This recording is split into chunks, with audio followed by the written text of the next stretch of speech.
Tuloy-tuloy ang isinasagawang pagpapauwi ng mga Pilipinong naipit sa gitna ng tensyon sa gitnang silangan. Yan ang ulat ni Denise Osorio.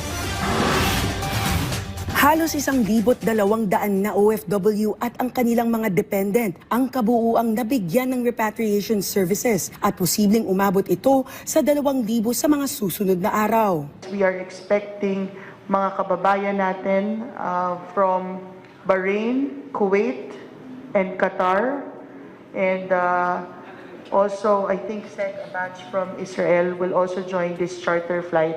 And sa utos po ng ni Presidente at sa ni Sec Hans ay magdagdag pa kami ng personnel on the ground dahil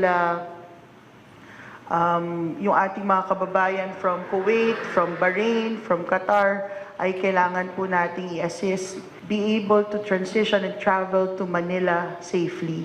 2 ang inaasahang chartered flights na darating sa Pilipinas mula ngayon hanggang sa Linggo, kabilang na ang ilan pang mga commercial flight. Tiniyak din ng pamahalaan na may nakaabang na tulong sa mga OFW pagdating nila sa bansang pupuntahan at pagbalik nila sa Pilipinas. Patuloy po tayo sa pagbigay ng post-repatriation assistance. Ibig sabihin po, ang gobyerno din ang nagpo-provide ng mga domestic flight tickets para sa ating mga returning OFWs, pati po yung kanilang temporary hotel accommodation, at syempre po yung meals assistance nila.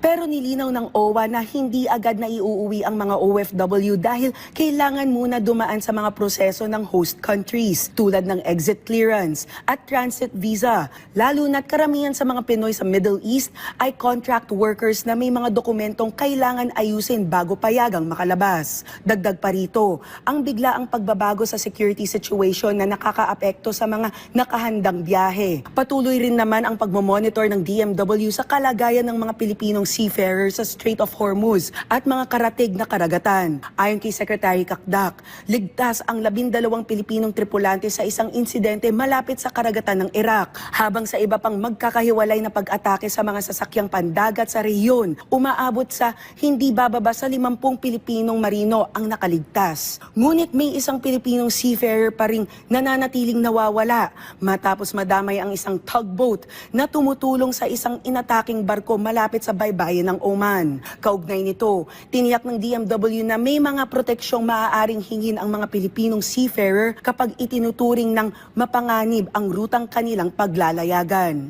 Sa ngayon, we've given the directive to the ship owners to avoid the area as much as they could. And then number 2, yun nga, yung to honor the right to refuse sailing of a seafarer with attendant entitlements should a seafarer exercise the right. Dagdag ng DMW, kabilang sa mga karapatang ito ang libreng repatriation, kaukulang sahod, at proteksyon laban sa diskriminasyon sakaling tumangging maglayag ang isang seafarer sa mga itinuturing na warlike operations area. Binigyang din ng mga opisyal na nakasentro sa kaligtasan, maayos na pag-uwi at tuloy-tuloy na pag-aalaga sa mga Pilipino sa abroad ang operasyon ng pamahalaan habang nananatiling masalimuot at pabago-bago ang sitwasyon sa Middle East. Denise Osorio para sa Pambansang TV sa Bagong Pilipinas.